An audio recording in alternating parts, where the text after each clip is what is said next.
Good evening, America. I want to start by asking a question. What else is new? When you hear someone say, wow, she's really successful. You know, he is a great success. What pops into your mind? What image pops into your head? I mean, most of us will think of a nice house, a nice car, maybe a title, CFO, CEO, doctor, partner. Maybe we're going to look at someone's follower count. Is 5,437 followers, does that represent success? No, I'm not there yet. And if I reach 10,000, I'm not there yet. It's followers, as a measure of success, are a moving goalpost. Never going to get there. It's never going to be right. We live in a world where wealth has become the definition of success.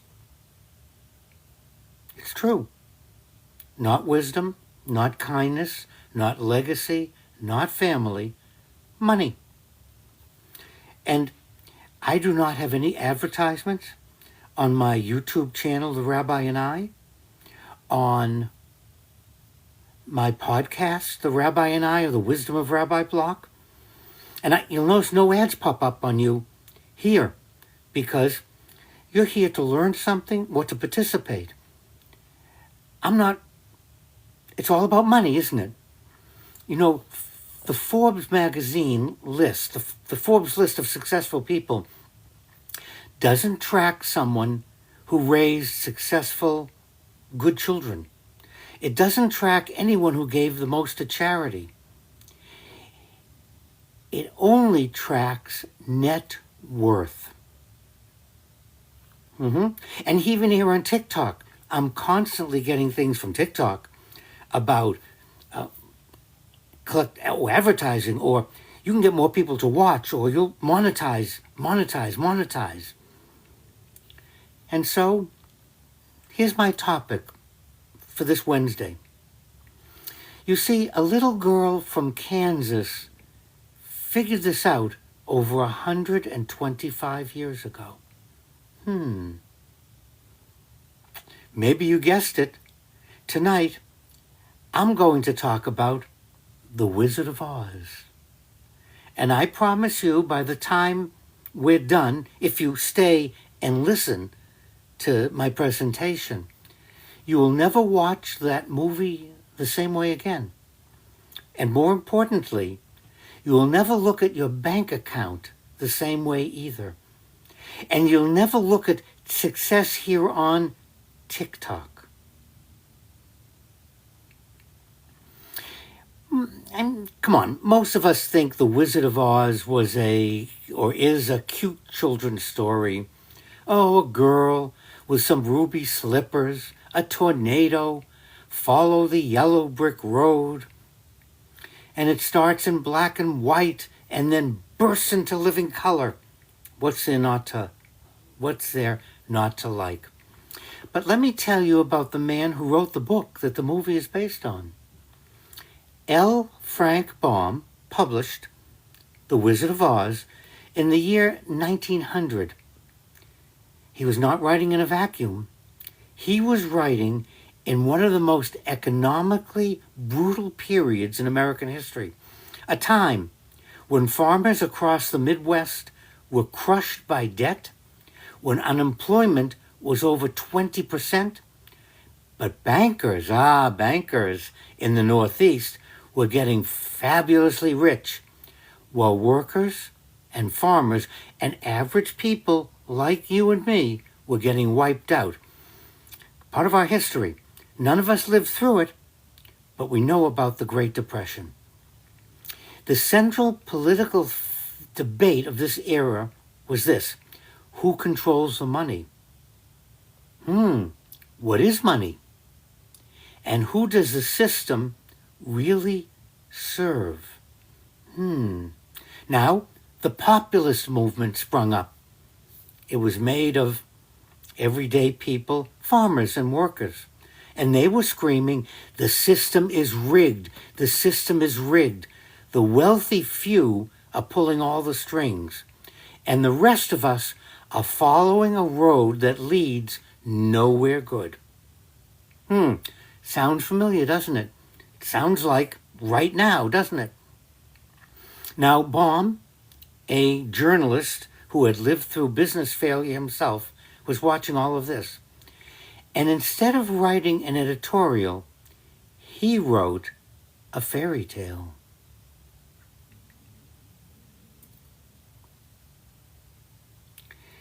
And as early as the 1990s, and I don't know if that's really early, people began to analyze and decode the allegory that Baum had hidden inside this children's story. And what he found was really remarkable. He was not writing a children's story. He used the children's story as a vehicle. Every single major symbol in The Wizard of Oz is a critique of the idea that money and wealth equal success. Let me say that again. Money and wealth equal success. And isn't that how we're living now? Isn't that what we're confronted? Isn't what we're constantly being badgered? That we measure success by wealth. The yellow brick road. The yellow brick road. It's gold. It wasn't an accident. It represented the gold standard. In the 1890s, the entire American economy was tied to gold. And you could only print as much money as you had gold to back it up. And who had the gold? The banks, the wealthy elite. They were called the gold bugs. The yellow brick road is seductive, isn't it? It's seducing us. We're on the yellow brick road. We're spending time and energy. We're neglecting life because we are on the yellow brick road, because that's the only way for success. Follow it. Follow the yellow brick road. That's the path to everything we want. And so Dorothy follows it because that's what you do. Because everyone says monetize. Everyone says success is money. Do you want to be important? Sound familiar? Perhaps you have been told, get a degree, get a job, get more followers, get advertisers, monetize, chase the gold, follow the yellow brick road, and everything will work out. But where does the yellow brick road lead? Of course, it leads to the Emerald City. Hollywood, the red carpet. Anyway, someone just asked, I would like to learn Talmud. Emmett, email me, and I'll be glad to work with you. Please, rabbiblock@hotmail.com, and we'll learn Talmud. The yellow brick road leads to the Emerald City. Oh, a dazzling, glittering city of green. Green. The dollar bill. Money. This is a detail that a lot of people miss when they find out. You see, in the original book, everyone in the Emerald City wore green-tinted glasses. They couldn't take them off. They were locked on. The people living in a world of money and power We're forced to see everything through the lens of money. Here on TikTok, everywhere, we're seeing the world through the lens of money. We may not be wearing green glasses, but we're constantly bombarded. Monetize. It's about money.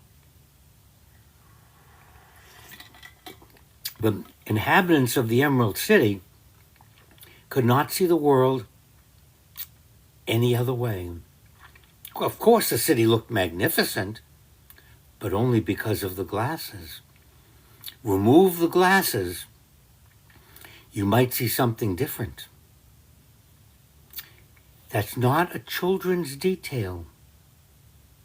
That's a criticism of society. Constantly chasing money and thinking it'll make you happy. Money's a tool. It's what it can do for us, not the goal. And then the great, powerful Wizard of Oz. And isn't the whole journey about reaching him? The all-powerful, the magnificent, the terrifying Wizard of Oz. Oh, none of us would realize it or know this, but OZ, Oz, is the abbreviation for ounce, an ounce of gold. The Wizard of Gold. The Wizard of the ounce of gold. The Wizard of wealth itself. That's what we're going to strive for. That's what we're going to sacrifice for. Wealth, wealth, wealth.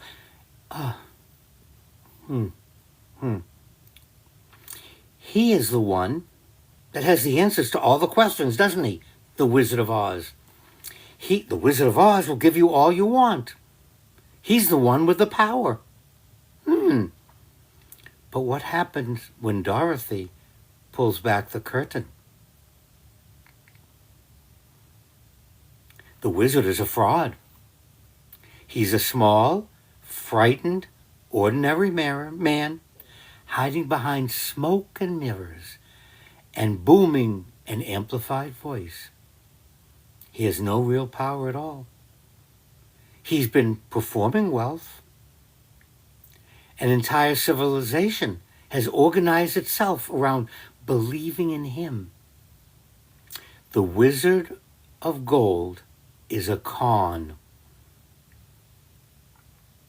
And surrounding yourself with gold, making everything gold, you're just a con. And the system built around him is performance. And the people chasing him have been chasing nothing. He can't deliver what he promised. He can't. Absolutely nothing. Oh, now let's take a look at the companions. Dorothy is traveling with the Scarecrow, who needs a brain. Now, again, unless this is pointed out, we wouldn't realize he represents the American farmer. Brilliant enough to outsmart everyone, but constantly being told he's stupid. Told he doesn't understand economics. Told to just trust the experts. The bankers, the politicians will tell you what to do. Just listen to them. He has a brain all the time. He just needs to have the confidence to use it. Aren't we in many ways like the Scarecrow? We're told, we need experts. We need the right car, the right house, the right makeup. We need all these gadgets and things that are right here promoted on TikTok. We need them. No, we can't use our own brains.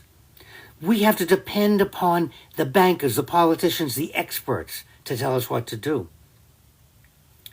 Who was the Tin Man who needs a heart? He represents the industrial worker, working his whole life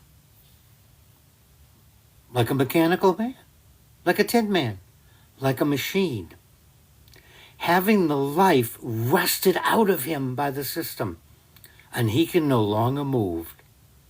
The working person has been stripped of their humanity by a system that sees the individual as a unit of production. How much can I get out of you? How many hours can I get you to work? Don't think the Tin Man is just on the assembly line or is just an industrial worker. He's the lawyer. He's the doctor. He's someone who works for a company, a corporation, who sees each of us as a cog in their machine. How much can they... And then they throw us to the rust heap. We need oil.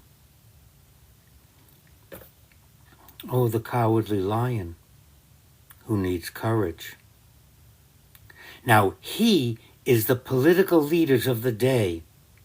People who knew the system was unjust, but lacked the backbone to stand up to what's being thrown on us, to stand up as someone who keeps telling us, oh, this is great, this is terrific, this is a great new bill, this is going to be the best 4th of July you ever had, bah, bah, bah, bah. We're the people. We're the cowardly lion. We just lack the backbone to stand up and say, stop it. We're not going to take it anymore. Now here's the punchline. Everyone had what they needed. The Scarecrow, he was always smart. The Tin Man always had a heart. And the lion had courage. You see, the wizard wasn't needed to give them anything and couldn't give them anything because he was a fraud. The system is telling us what we're lacking. Oh, Rabbi, you don't have enough hair. Oh, Rabbi, you have too much hair. Oh, Rabbi, you don't need a beard. Oh, Rabbi, you need a beard. Oh, your skin color is wrong. Oh, your hair is too curly. You have to use our product to straighten it. Oh, your hair's too straight. You need a product to curl it. Just look at the TikTok, the ads that interfere with the good message a lot of people are sending. They're only a vehicle. They are being used like the Scarecrow, like the lion, like the Tin Man.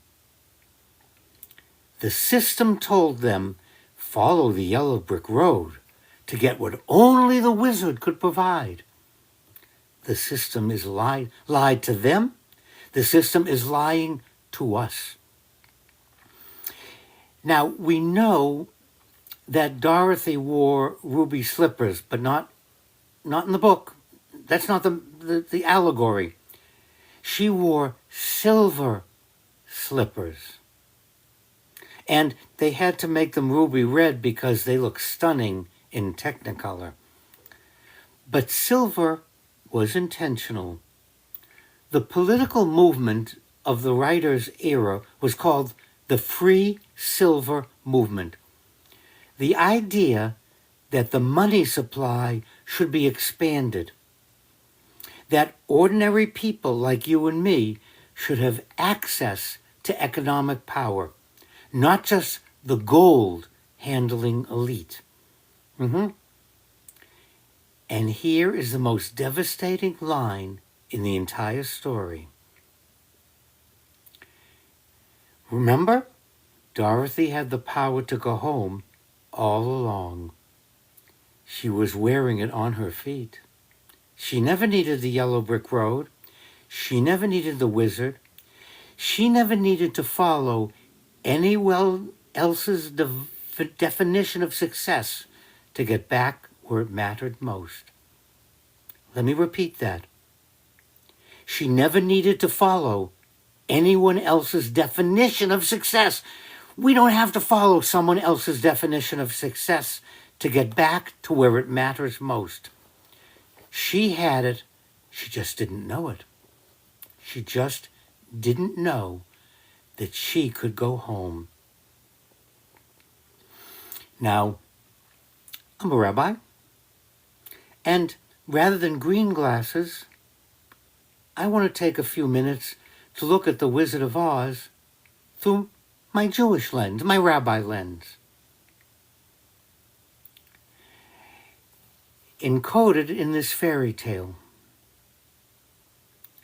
Pirkei Avot, a chapter in the Talmud, Who is rich? The person who is satisfied with what they have when they have it. That doesn't mean you don't get more, you don't strive. That's not what it's saying. At any moment in time, this is good. Who is rich? Not one who has the most. Not one who earns the highest salary and then blows their own brains out or kills their family or starts using drugs. The wealthy? No.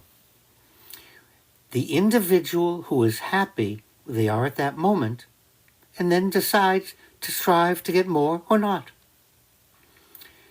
The Talmud tells us that when we stand before the Almighty at the end of our days, the very first question will be asked, did you conduct your financial matters with integrity?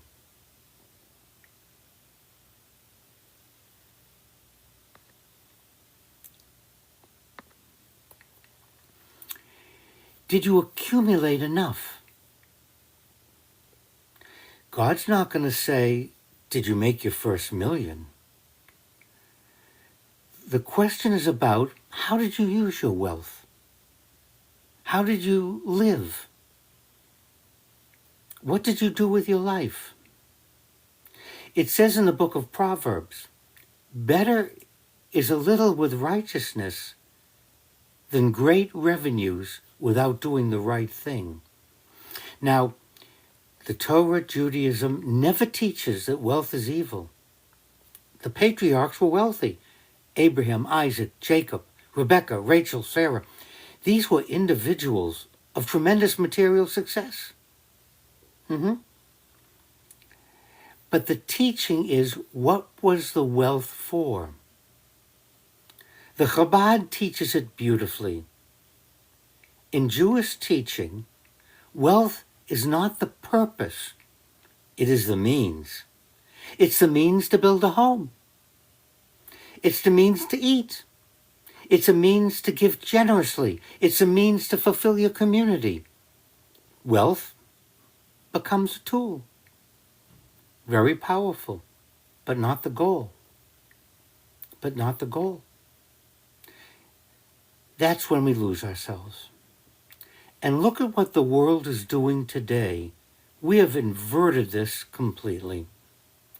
LinkedIn is a bragging competition. Instagram is a highlight reel of acquisition. We track billionaires like their profits. We tell our children, that's you, we tell each other, that your worth is your salary. Your prestige is your title. Your value is your market value.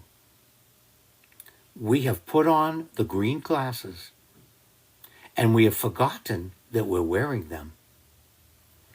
The Wizard of Oz is an allegory. It's a story about a civilization organized around a system of money and power, and followed it, arrived at the center, and found that it's a fraud. And Dorothy, wearing silver slippers, she did not know she already had everything she needed to be a success, everything she needed to go home. Home? There's no place like home. Home is where the heart is. Home is connection. Home is meaning. Home is the people who love you. Home is your relationship with something higher than a stock portfolio. She never said, there's no place like the Emerald City. We are living in an age where the wizard's voice has never been louder. The amplification system has never been more powerful. Every app on my phone, on your phone, is designed to make us feel we don't have enough. We're not good enough. We're not pretty enough. We're not tall enough. We're not enough. But buy this, upgrade this, level up, hustle a little harder, rise and grind. And we are seeing in real time, we're feeling it, the spiritual consequences. the anxiety we're feeling, the loneliness we're feeling. We have more wealth in this society than any civilization in human history. And don't we feel really empty? We have to stop following the yellow brick road. We've arrived at the Emerald City.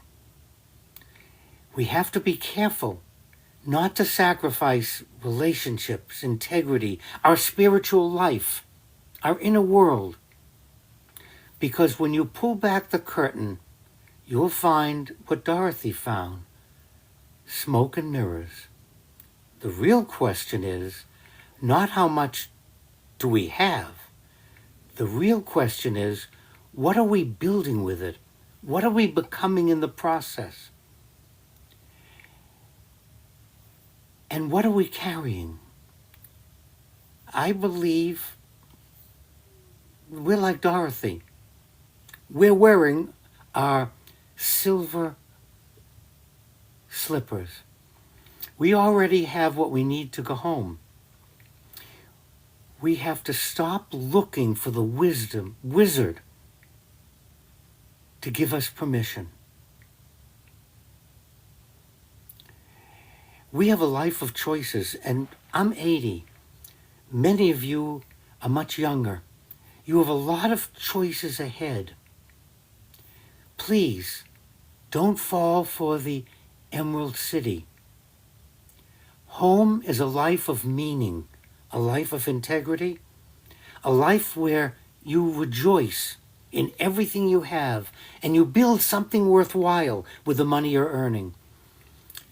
The yellow brick road is a beautiful road, but know where it leads if you spend your life on it.